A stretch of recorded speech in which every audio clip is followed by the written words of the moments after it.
जय हिंद दोस्तों। फाइनली जो हम चाहते थे वही हुआ। ईरान और अमेरिका के बीच में जो चल रहा युद्ध पिछले 3 महीनों से बड़ा भयंकर तबाही मचा रहा था, अब वो युद्ध खत्म हो चुका है। दरअसल हुआ क्या है कि अमेरिका के प्रेसिडेंट डोनाल्ड ट्रंप और ईरान के जो प्रेसिडेंट है उनके बीच में एक डील साइन हो जाती है, और डील थी सीजफायर को लेकर के। ये डील अनुमान था 19 जून को स्विट्जरलैंड के अंदर होगी, लेकिन डोनाल्ड ट्रंप से सबर नहीं हुई। उन्होंने एक दिन पहले यानी कि कल ही जो ये डील है वो साइन कर ली। और ये डील कहां पे साइन की? तो ये की फ्रांस के अंदर।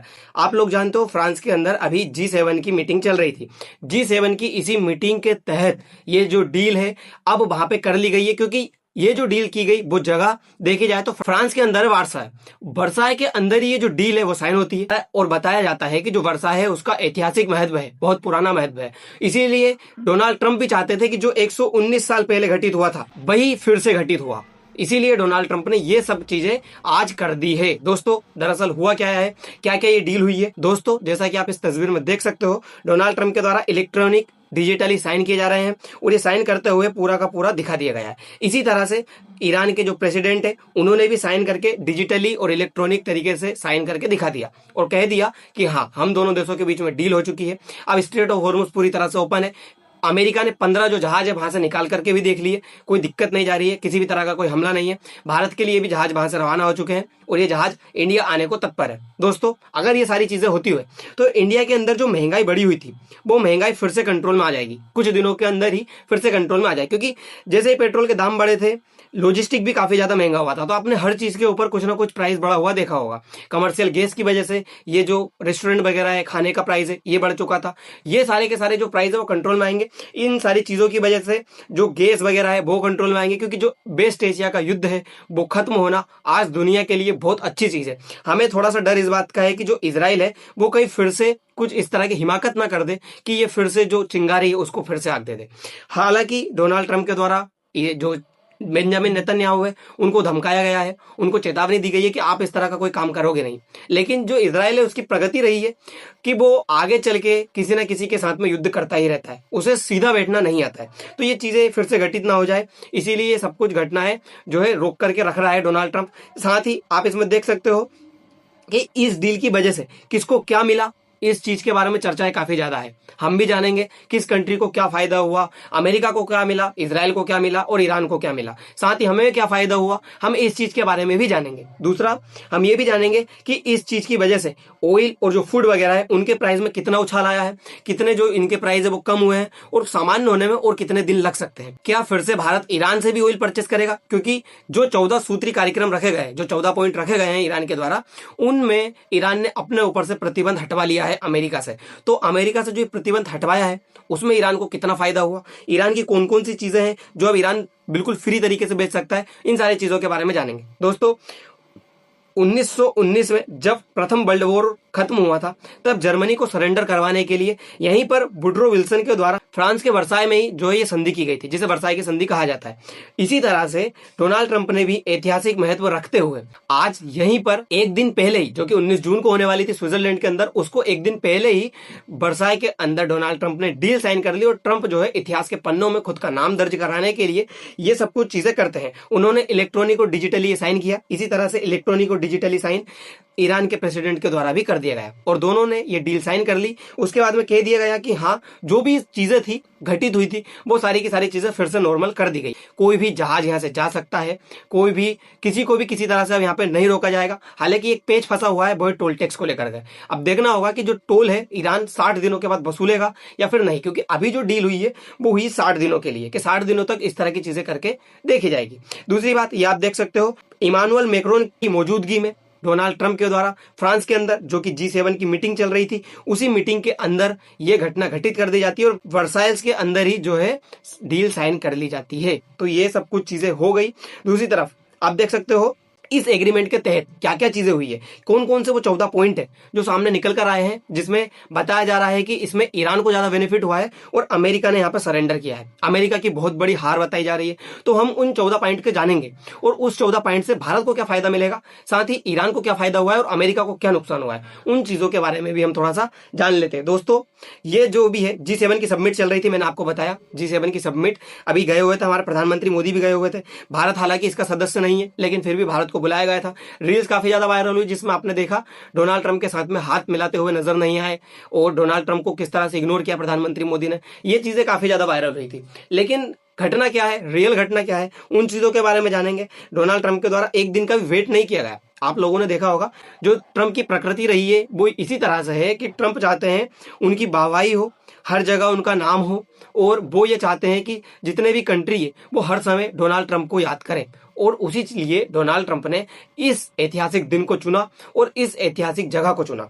इसीलिए उन्होंने वर्साई के अंदर घटना ये जो है घटित की। देखिए आप 1919 में वुड्रो विल्सन के द्वारा जर्मनी को सरेंडर कराते हुए यहाँ पे डील साइन की जाती है।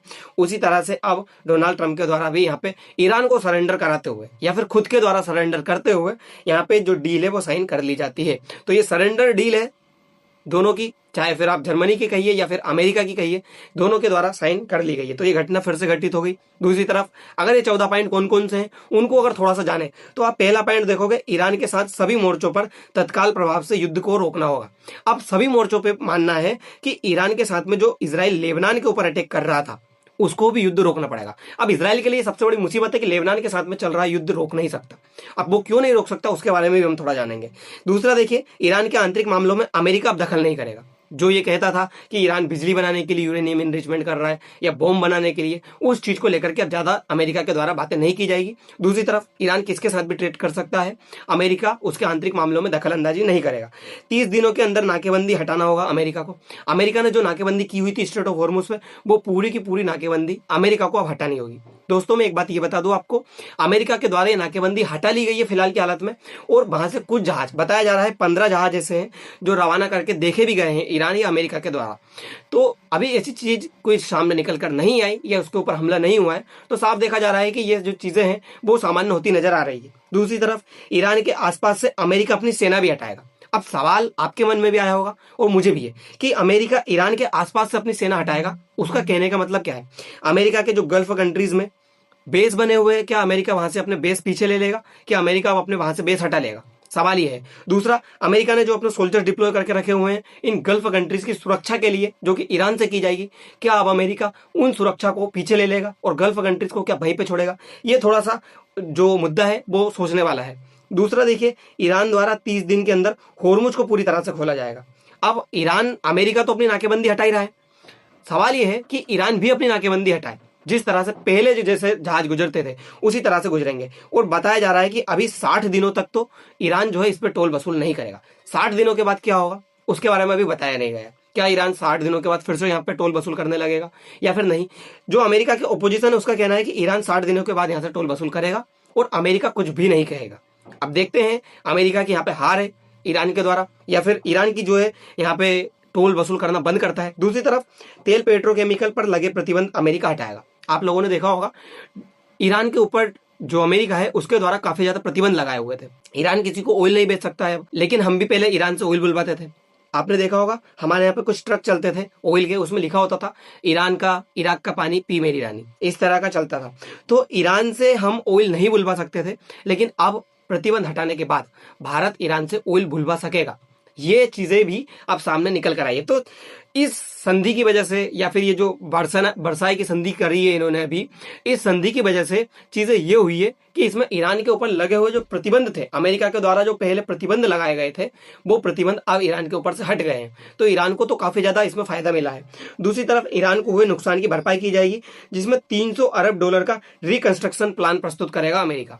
अब इसमें जैसे ट्रंप के द्वारा पूछा गया कि क्या आप ईरान को $300 बिलियन दे रहे हो, तो डोनाल्ड ट्रंप इसमें भड़क गए। उनका कहना था नहीं ऐसा कुछ नहीं है। लेकिन हाँ, डोनाल्ड ट्रंप जो है ईरान के अंदर आने वाली कोई भी कंपनी है उस कंपनी को नहीं रोकेंगे। मतलब कोई भी अगर आकर के ईरान के अंदर इन्वेस्टमेंट करना चाहता है तो वो कर सकता है। जैसे अगर हम चाबहार पोर्ट को डेवलप करना चाहते हैं तो हम कर सकते हैं, अमेरिका इसको रोकेगा नहीं। तो इस तरह से डोनाल्ड ट्रंप का कहना है कि इस तरह से जो $300 बिलियन है वो ईरान को दिए जाएंगे इन्वेस्टमेंट के माध्यम से। अमेरिका नहीं देगा, लेकिन अमेरिका किसी को यहाँ पे इन्वेस्ट करने से रोकेगा नहीं, ये वो प्लान है। दूसरा, 60 दिनों में परमाणु मुद्दे के ऊपर काफी ज्यादा चर्चा की जाएगी। परमाणु मुद्दे के ऊपर चर्चा ये की जाएगी कि जो ईरान ने 90% तक यूरेनियम इनरिचमेंट करके रखा हुआ था, उस यूरेनियम का क्या करना है। 450 kg जो इनके पास में यूरेनियम रखा हुआ है, उस यूरेनियम का क्या करना है, क्योंकि ईरान ने कह दिया मैं यूरेनियम आपको दूंगा तो नहीं। अब रहने वाला तो ये ईरान के अंदर ही है। तो ये कह रहे हैं कि हम उसमें डंपिंग करेंगे, डी डंपिंग। उसको कैसे करेंगे कि हम मान लो 90% तक इसको इनरिचमेंट कर लिया गया, तो उसमें कुछ रसायन वगैरह मिलाएंगे और उस रसायन को मिला करके इसको इतना वापस कम करेंगे कि ये सिर्फ बिजली के लिए ही काम आ सके। तो इस तरह का अमेरिका का प्लान है। दूसरा, जो ईरान के पास 11 टन यूरेनियम रखा हुआ है, उसका ईरान क्या करेगा, इसके ऊपर चर्चाएं की जाएंगी। तो अगले 60 दिनों तक मेन जो मुद्दा है परमाणु को लेकर के, उसके बारे में बात की जाएगी। दूसरा, ईरान ने कहा कि परमाणु हथियार नहीं बनाएगा वो, लेकिन बैलिस्टिक मिसाइल के लिए उसको मना नहीं किया गया। डोनाल्ड ट्रंप ने कह दिया कि ईरान बैलिस्टिक मिसाइल रख सकता है, उसको कोई मना नहीं है। तो सोचिए, इसमें भी फिर ईरान की जीत हुई। पहले तो अमेरिका कह रहा था कि ईरान नहीं रखेगा बैलिस्टिक मिसाइल वगैरह, लेकिन अब कह दिया कि ईरान रख लेगा, तो यहाँ पे ईरान की जीत हुई। दूसरा, 60 दिनों की अवधि में ही ईरान का फ्रीज किया हुआ $24 अरब जो है फिर से रिलीज करना होगा। सोचिए अमेरिका की कितनी बड़ी हार है। जो प्लान अमेरिका ने इतने दिन से रोक करके रखा था, ईरान के ऊपर सैंक्शन करके रखा हुआ था, ये युद्ध शुरू करने की वजह से अमेरिका को अब वो सब कुछ रिलीज करना पड़ रहा है। तो ईरान को तो कुछ करना ही नहीं है, सब कुछ अमेरिका कर रहा है, ईरान को तो बस बेनिफिट ही हो रहा है। दूसरा, आप देखिए, समझौते को लागू करने के लिए सुपरवाइजरी मैकेनिज्म जो है बनाया जाएगा। संयुक्त राष्ट्र सुरक्षा परिषद के प्रस्ताव के बाद फाइनल किया जाएगा ये सब कुछ चीजें। इसमें बताया जा रहा है यूएनएससी के अंदर मीटिंग होगी और वहां पे ये बताया जाएगा कि ये जो सीज फायर है वो परमानेंटली कर दिया गया है और ये सारी की सारी जो शर्तें हैं वो अमेरिका ने मान भी ली है। उसके बाद में पूरा सीज फायर ठीक तरीके से माना जाएगा। जब तक ईरान का आधा फंड रिलीज नहीं होगा तब तक फाइनल बातचीत शुरू नहीं होगी। ईरान का कहना है कि जो $24 अरब है उसमें से 12 अरब तो आपको अभी तुरंत रिलीज करने होंगे। अब देखते हैं अमेरिका इनको तुरंत रिलीज करता है या नहीं। दूसरा, फाइनल बातचीत परमाणु मुद्दे, प्रतिबंधों से राहत, ईरान की अर्थव्यवस्था की भरपाई और मिसाइल प्रोग्राम को लेकर भी होगी। मिसाइल प्रोग्राम का मैंने आपको बता दिया। अमेरिका के जो प्रेसिडेंट डोनाल्ड ट्रंप, उनसे पूछा गया कि क्या मिसाइल वगैरह रख सकता है ईरान, तो उन्होंने कहा ईरान बैलिस्टिक मिसाइल रख सकता है क्योंकि बहुत सारे कंट्री रख रहे हैं, उससे कोई प्रॉब्लम नहीं होगी। तो ये सारी की सारी चीज कह दी गई। इसमें इनको क्या मिला, इनको सिर्फ हार मिली, इनको सिर्फ सरेंडर हुआ। इनको क्या मिला, जो स्ट्रेट ऑफ हॉर्मुज से ये पैसे नहीं वसूल कर पा रहे थे, 60 दिनों के बाद ये फिर से टोल वसूल कर सकते हैं। अभी कोई बात ऐसी हुई नहीं है। बैलिस्टिक मिसाइल जो ये रख नहीं पा रहे थे, अब ये बैलिस्टिक मिसाइल रख सकते हैं। इनके ऊपर जो प्रतिबंध लगा हुआ था, ये किसी को ऑयल नहीं बेच सकते थे, व्यापार नहीं कर सकते थे, वो सारा का सारा प्रतिबंध हट गया। अमेरिका को क्या मिला, जो स्ट्रेट ऑफ हॉर्मुज पहले खुली हुई थी वो फिर से खोल दी गई। जो ईरान के ऊपर प्रतिबंध लगा हुआ था वो प्रतिबंध हटा लिया गया। तो इनको तो सिर्फ घाटा ही हुआ है, फायदा जो है ईरान को हुआ।